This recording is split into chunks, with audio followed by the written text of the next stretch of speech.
الموبايلات تاني.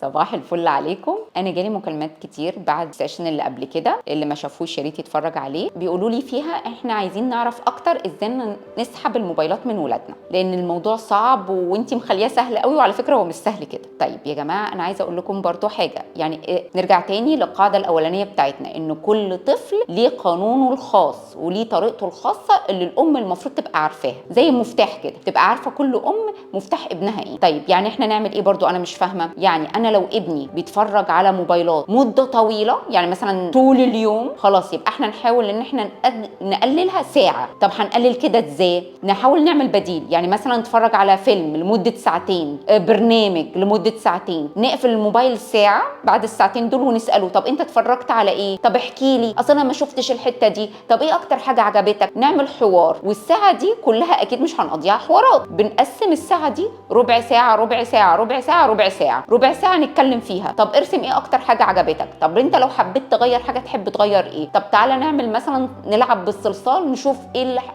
اكتر حاجه عجبتك في الموضوع، وايه الصلصال اللي نقدر نعمله من الاشكال اللي عجبتك في البرنامج ده او في الشخصيات اللي انت شفتها. حبه بحبه انت عملتي حاجه اسمها ايه؟ عملتي حاجه اسمها تحاور بينك وبين ابنك، وشفتي رد فعل ابنك على الموضوع اللي كان بيشوفه في الموبايلات. طب لو الموضوع لا، مش انا ابني، معلش انا اسفه، انا ابني او بنتي ما بيقعدوش الفتره دي كلها، دول بيقعدوا فتره اقل. طيب يبقى حسب برضو الفتره اللي بيقعدوها، يعني مثلا انا ابني او بنتي بيقعدوا ساعه او ساعتين، يبقى نقلل 5 دقائق 10 دقائق، وبرضو نلاقي بديل ليها عن طريق الحوار، عن طريق ريفلكشن اللي هو ايه، زي نعرف منهم هم اتعلموا ايه من اللي شافوه، مش مجرد هم شافوا ايه وخلاص الموضوع خلص. طب اتعلمتوا ايه؟ طب ايه اكتر حاجه ضايقتكم؟ ايه اكتر حاجه عجبتكم؟ طب انتوا لو حبيتوا تغيروا حاجه في البرنامج اللي انتوا شفتوه، ايه اللي تحبوا تغيروه؟ الحاجات دي مهمه جدا. في ناس برضو قالوا لي انت بتقولي ان احنا ممكن نعمل بديل للحلل والبسله والجزر والكلام ده، بس ده ما بياخدش اكتر من ربع ساعه في الليله كلها. طيب على فكره انتوا ممكن تخلقوا بدايل تانية، انتوا ممكن ان انتوا تنزلوا بولادكم 10 دقائق ربع ساعه في الشارع مثلا، او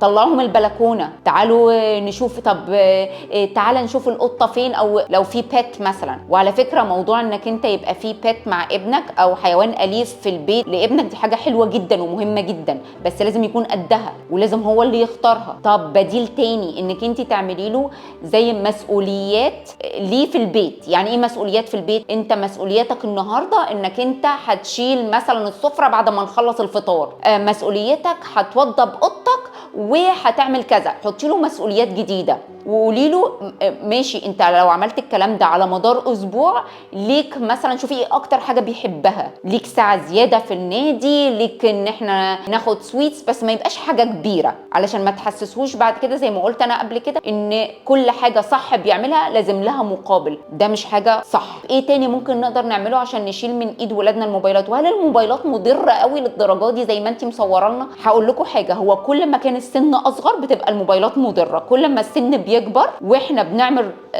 زي وقت معين لولادنا ما يكونش لا كتير ولا قليل، بيبقى مفيد. زي اي حاجه في حياتنا ذو حدين، يا بتبقى مفيد يا بيبقى فيه حاجات سلبيه فيها. فاحنا بنحاول ناخد الحاجات الايجابيه اللي في الموضوع بتاع الموبايلات. دخلوها مثلا فيديوهات قصيره عن الحيوانات لو هو بيحب الحيوانات، عن العربيات، خديه بعد كده مثلا لو تقدري لمعارض عربيات وقولي له طب انت ايه اكتر عربيه عجبتك؟ طب انت عارف موتور العربيه دي ايه؟ طب انت عارف الماركه بتاعت العربيه؟ طب مين اللي صنعها؟ ده في السن اللي انت بتقولي عليه من سنه ل4 على فكره واكبر. وممكن كمان بعد كده يرسم اكتر عربيه عجبته، وممكن يعمل تصميم للعربيات. نحاول نوظف الحاجه بافضل طريقه لاولادنا. انا عارفه ان الموضوع صعب وعارفه ان الكلام مش سهل، بس صدقوني انا ما وصلت لكمش في الحته دي غير بعد تجارب كتيره مع ولادي ومع ولادكم. يا رب بس اكون فدتكم. هرجع تاني اقول لكم لو عندكم اي سؤال بليز اكتبوا لي في الكومنتس تحت، وبليز اتفرجوا على الفيديوهات اللي قبل كده وقولوا لي رايكم. شكرا، باي باي.